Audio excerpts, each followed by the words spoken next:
Hello बच्चों, हम लोग पिछले क्लास में 30 तक क्वेश्चन डिस्कस कर लिए थे और उसका अगला सीरीज है 31 से हम लोग डिस्कस करेंगे। तो क्वेश्चन नंबर 31 में कहता है एक समांतर श्रेणी दिया हुआ है जिसमें 3 पद है और अगला पद हमें पूछ रहा है। तो समांतर श्रेणी दिया हुआ है √7, √28 और √63, ठीक है। और ये अगला पद हमें पूछ रहा है। तो √7 और 28, √28 को क्या लिख सकते हैं, 2 का स्क्वायर गुने 7, मतलब 4 7 28। 63 को 9 7 63, तो 3 का स्क्वायर गुने 7। इसको फिर क्या लिख सकते हैं, √7, 2 स्क्वायर बाहर निकलेगा तो 2√7 हो जाएगा। इसी प्रकार 3√7 हो जाएगा, ठीक है। तो अगला पद क्या होगा, यहाँ पे देख रहे हैं पहला पद √7 है, दूसरा पद 2√7 है, तीसरा पद 3√7 है। तो इसमें √7 जुड़ता चल जा रहा है, तो 3√7 में √7 जोड़ेंगे तो यहाँ पे 4√7 आ जाएगा। तो 4√7 का मतलब हो गया कि 4 अगर स्क्वायर रूट के अंदर जाएगा तो 4 का स्क्वायर गुने 7 हो जाएगा। तो इसका मतलब ये हो गया 16 गुने 7, मतलब 16 7 112 इसका राइट आंसर होगा, ऑप्शन सी। हम लोग यहाँ भी कर सकते थे, देखो रूट के अंदर 3 स्क्वायर गुने 7 है, तो इसी प्रकार अगला टर्म क्या होगा, √4 का स्क्वायर गुने 7, तो वही सेम चीज़ आएगा, ठीक है। तो 32 नंबर क्वेश्चन अब देखते हैं। 32 नंबर क्वेश्चन में ये दिया हुआ है और इसका मान क्या होगा वो हमें निकाल के बताना है। तो मान लेते हैं कि इसका मान x होगा, तो x बराबर √6 प्लस √6 प्लस √6 प्लस, इसी प्रकार वो इन्फाइनाइटली बढ़ता चला जाता, ठीक है। मान लीजिए इसका मान x है। अब दोनों को स्क्वायर करेंगे, वर्क करेंगे तो ये आ जाएगा x²। रूट का स्क्वायर हम लोग करते हैं तो रूट क्या हो जाता है, कैंसिल हो जाता है, तो बचेगा 6 प्लस √6 प्लस √6 प्लस, इसी प्रकार आगे बढ़ता जाएगा। तो ये हो जाएगा x² बराबर 6 प्लस, अब देखो इसके बराबर हमने क्या माना है, x। देखो इनफाइनाइट में हम कुछ जोड़े या घटाएं उससे कोई फर्क नहीं पड़ता है, वो इनफाइनाइट ही रहता है। तो हम x बराबर ये माने हैं जो कि इनफाइनाइट तक बढ़ता जा रहा है, उसी प्रकार ये भी टर्म सेम है, तो इसके बदले हम लोग x लिखेंगे। अब क्या हो गया, x² माइनस x माइनस 6 बराबर 0। अब इसको फर्स्ट इंटू लास्ट मेथड पे ब्रेक करेंगे तो ये हो जाएगा x² minus 3x plus 2x minus 6 बराबर 0। तो ये हो गया। अब इसमें से x कॉमन लेंगे तो x माइनस 3 होगा, और इसमें से 2 कॉमन लेंगे तो x माइनस 3 होगा बराबर 0। फिर x माइनस 3 कॉमन आएगा और यहाँ पे बचेगा x प्लस 2 बराबर 0। तो या तो x माइनस 3 0 होगा, या क्या होगा, x प्लस 2 0 होगा। तो x माइनस 3 0 होगा तो x का मान 3 होगा, और x प्लस 2 0 होगा तो x का माइनस 2 होगा। तो यहाँ पे हमारा ऑप्शन ए बिल्कुल सही आंसर होगा। क्वेश्चन नंबर 33 हम लोग देखते हैं। यदि समीकरण x² प्लस px प्लस 12 बराबर 0 का एक मूल 2 है और एक समीकरण x² px प्लस q बराबर 0 का मूल समान है, तो q का मान क्या होगा। तो x² प्लस px प्लस 12 बराबर 0 एक समीकरण दिया हुआ है और इसका मूल एक है 2, तो इसका मतलब ये x बराबर 2 के लिए यह समीकरण सेटिस्फाइड करेगा। तो x बराबर 2 इसमें पुट करेंगे, x बराबर 2, तो 2 का स्क्वायर प्लस p गुने 2 प्लस 12 बराबर 0। तो ये हो गया 4 प्लस 2p प्लस 12 बराबर 0। तो 2p प्लस 16 बराबर 0, तो 2p बराबर माइनस 16, तो p बराबर माइनस 16/2 बराबर -8। तो p का मान -8 आ गया। अब दूसरा इक्वेशन दिया हुआ है x² प्लस px, तो p का मान -8 है तो -8x प्लस q बराबर 0। ये भी द्विघात समीकरण है और इसके मूल क्या है, समान है। तो मूल कब समान होता है, जब विवेचक जिसको हम लोग d से भी सूचित करते हैं, ये क्या हो, ये 0 हो, ठीक है। और विवेचक निकालने का क्या फार्मूला है, b² माइनस 4ac, ये होता है विवेचक या डिस्क्रिमिनांट। तो ये क्या होना चाहिए, 0 होना चाहिए। इस समीकरण के लिए b का मान हमें दिया हुआ है -8, तो -8 का स्क्वायर -4 गुने a का मान 1 है और c का मान q बराबर 0। तो ये हो गया -8 का स्क्वायर 64 लिखेंगे, -64 नहीं होगा, -4q बराबर 0। तो ये हो गया 4q बराबर 64, तो q बराबर 64/4, मतलब 16 आंसर कट के हो जाएगा। तो यहाँ पे ऑप्शन डी मेरा सही हो। ठीक है, 34 नंबर क्वेश्चन देखते हैं। यदि समीकरण ये दिया हुआ है और इसके मूलों का योग 0 हो तो k का मान क्या होगा। तो देखो ये एक द्विघात समीकरण है और द्विघात समीकरण में मूलों का योग निकालने का फॉर्मूला होता है, यदि अल्फा और बीटा दो मूल है तो इसका योग होता है -b/a, जहाँ b एक x का गुणांक है और a जो है x स्क्वायर का गुणांक है। ठीक है, तो हमें समीकरण दिया हुआ है x स्क्वायर माइनस x बराबर k गुने 4x माइनस 1। अब इसको हम लोग इसके व्यापक रूप में लिख लेते हैं स्टैंडर्ड फॉर्म में। तो एक्स स्क्वायर माइनस एक्स बराबर 4kx माइनस के। तो ये होगा x square minus x minus 4kx plus के बराबर 0। तो एक्स स्क्वायर, ठीक है, और माइनस एक्स कॉमन लेंगे हम लोग, तो ये आ जाएगा 1 प्लस 4k प्लस के बराबर 0। तो इसका स्टैंडर्ड फॉर्म में लिखेंगे तो x square minus 4k plus 1 into x plus के बराबर 0। तो a का मान यहाँ पे 1 है, b का मान यहाँ पे -4k प्लस 1 और c का मान k। ठीक है, अब हमें इस क्वेश्चन में दिया हुआ है कि शून्यकों का योग 0 है, तो इसका मतलब अल्फ़ा प्लस बीटा का मान 0 है और अल्फ़ा प्लस बीटा का मान -b/a होता है, तो -b/a बराबर 0। तो माइनस b का मान है -4k प्लस 1/a का मान है 1 बराबर 0। तो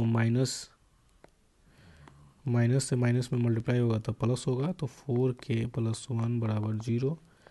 तो 4k बराबर -1, तो k बराबर -1/4 मेरा आंसर होगा। तो option number C correct option. ठीक है, क्वेश्चन नंबर 35 देखते हैं। अब समीकरण, ये भी द्विघात समीकरण है और इसका विवेचक निकालना है। तो कोई भी द्विघात समीकरण ax square plus bx plus c बराबर 0 है, तो इसका विवेचक, जिसको हम लोग d बोलते हैं, ये इसका निकालने का फॉर्मूला है b स्क्वायर माइनस 4ac। और इसका मूल निकालना है या रूट्स निकालना है, तो मूल निकालने का फॉर्मूला है -b plus minus root under b square minus 4ac/2a। या इसको ऐसे भी लिख सकते हैं -b plus minus root under d/2a। ठीक है, तो यहाँ पे a का मान दिया हुआ है हमें 5√5, b का मान है 10 और c का मान है √5। तो d, जिसको हम लोग डिस्क्रिमिनेंट बोलते हैं, विवेचक बोलते हैं, तो d बराबर हो गया b स्क्वायर। तो b 10 है तो 10 का स्क्वायर माइनस 4a का मान √5 है और c का मान √5। तो 10 का स्क्वायर 100 हो गया, माइनस 4 से 5 में गुना करेंगे तो 20 होगा और √5 5 हो जाएगा। तो 20 में 5 से गुना करेंगे तो ये भी क्या हो जाएगा 100, ये घट के क्या हो जाएगा 0। तो इसका डिस्क्रिमिनेंट क्या हो गया 0। इसका मतलब यह हो गया कि मूल यहाँ पे समान होंगे, मूल क्या होंगे समान होंगे। ठीक है, तो ऑप्शन बी मेरा सही आंसर हो। ठीक है, अगला क्वेश्चन 36 नंबर देखते हैं। यदि समीकरण ये दिया हुआ है और जिसके मूल sin थीटा cos थीटा है तो b स्क्वायर क्या होगा। तो मान लेते हैं कि अल्फ़ा इसका एक मूल है जो कि sin थीटा के बराबर है और दूसरा मूल बीटा है जो cos थीटा के बराबर है। ठीक है, तो मूलों का योग हम लोग जानते हैं क्या होता है, अल्फ़ा प्लस बीटा बराबर -b/a। इसका मतलब sin theta plus cos theta बराबर -b/a। और शून्यकों का गुणनफल क्या होता है c/a। तो इसका मतलब हो गया sign theta into cos theta बराबर सी बटा ए। ठीक है, अब इस दोनों से हमें ये बी ए स्क्वायर का मान निकालना है। तो हम लोग त्रिकोणमिति में पढ़े हुए हैं कि sine square theta plus cos square theta बराबर 1 होता है। ठीक है, अब sine square theta plus cos square theta को हम लोग ऐसे भी लिख सकते हैं, sine theta plus cos theta का whole square minus 2 sine theta into cos theta बराबर 1। ठीक है, क्यों? क्योंकि A square plus B square का फार्मूला होता है ए प्लस बी का होल स्क्वायर माइनस 2ab। ठीक है, इसी फार्मूला पे हम लोग लिखे हैं। अब sign theta plus cos theta का मान यहाँ से हम लोग लिखेंगे माइनस बी बटा ए का whole square minus 2 sine theta into cos theta का मान 2 इंटू सी बाई ए हो जाएगा बराबर 1। तो ये हो गया बी स्क्वायर बटा ए स्क्वायर, ठीक है, minus 2c by A is equal to 1। तो ये हो गया बी स्क्वायर बटा ए स्क्वायर बराबर 1 प्लस 2c बाई ए। ठीक है, तो बी स्क्वायर बटा ए स्क्वायर बराबर ए प्लस 2c बटा ए। अब उधर जाएगा तो बी स्क्वायर बराबर हो जाएगा ए स्क्वायर गुने ए प्लस 2c बटा ए। तो ए से ए स्क्वायर कट गया और ए से गुना होगा तो ए स्क्वायर प्लस 2ac हो गया। तो ए स्क्वायर प्लस 2ca, ये मेरा ऑप्शन ए बिल्कुल सही आंसर है। तो 37 नंबर क्वेश्चन अब देखते हैं। ये भी एक द्विघात समीकरण है और अल्फा बीटा इसका मूल है। तो हमें मान निकालना है 1 बटा अल्फा प्लस 1 बटा बीटा का। तो पहले हम इसको व्यापक रूप में लिख लेंगे। तो 3 गुने एक्स प्लस 2 का होल स्क्वायर करेंगे तो एक्स स्क्वायर प्लस 2ab, तो 2ab हो जाएगा 4x प्लस बी स्क्वायर हो जाएगा 4 माइनस 6 बराबर 0। अब 3 से गुना करेंगे तो 3x स्क्वायर और 12x प्लस 12 माइनस 6 बराबर 0। तो ये हो गया 3x square plus 12x plus 6 बराबर 0। ठीक है, तो यहाँ पे शून्यकों का योग क्या होगा? अल्फा प्लस बीटा बराबर माइनस बी बटा ए। तो माइनस बी का मान 12 और ए का मान 3, तो माइनस 4 हो गया। और शून्यकों का गुणनफल क्या होगा यहाँ पे? सी बटा ए, इसका मान हो गया 2। अब हमें शून्यकों का योग गुणनफल क्यों निकाले? क्योंकि 1 बटा अल्फा प्लस 1 बटा बीटा बराबर क्या होगा? इसका एलसीएम लेंगे तो अल्फा इंटू बीटा और डिवाइड करेंगे तो यहाँ पे होगा अल्फा प्लस बीटा। तो अल्फा प्लस बीटा का मान है -4 और नीचे हो जाएगा 2, तो कट के क्या होगा? -2। तो इसका आंसर होगा ऑप्शन नंबर ए -2। ठीक है, नेक्स्ट क्वेश्चन देखते हैं हम लोग। साइन अल्फा दिया हुआ 1/2 और कॉस बीटा दिया हुआ 1/2, तो अल्फा प्लस बीटा। तो हम लोग जानते हैं कि साइन अल्फा बराबर 1/2 है, तो साइन 30 डिग्री का मान क्या होता है? 1/2। तो साइन अल्फा बराबर क्या हो जाएगा? Sine 30 degree. तो इसका मतलब अल्फा बराबर क्या हो गया? 30 डिग्री। उसी प्रकार कॉस बीटा 1/2 दिया हुआ है, तो कॉस बीटा का मान 1/2 कब होता है? जब बीटा का मान 60 डिग्री होता है। ठीक है, तो अल्फा प्लस बीटा को जोड़ेंगे तो कितना होगा? 30 + 60 90 डिग्री आंसर हो गया। चलो अगला क्वेश्चन देखते हैं हम लोग। अब देखो दिया हुआ है cosec square 77 degree minus tan square 13 degree plus 1 का मान क्या होगा? तो देखो सेक स्क्वायर थीटा बराबर 1 प्लस tan स्क्वायर थीटा। तो इस फार्मूला से ये हम देखते हैं कि tan और सेक एक दूसरे से रिलेटेड है। यहाँ कॉसेक एक दूसरे से रिलेटेड नहीं है, तो कॉसेक को हम लोग कोशिश करेंगे सेक में चेंज करने की। तो हम लोग पूरा कोण का त्रिकोणमितीय अनुपात पढ़े हुए हैं।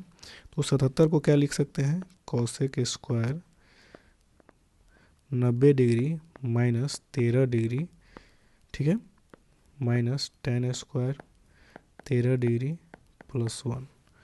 अब हम लोग जानते हैं कॉसेक 90 डिग्री माइनस थीटा बराबर होता है सेक थीटा। ठीक है, तो हमें यहाँ पे हो जाएगा sec 13 degree minus sorry sec square 13 degree minus tan square 13 degree plus 1।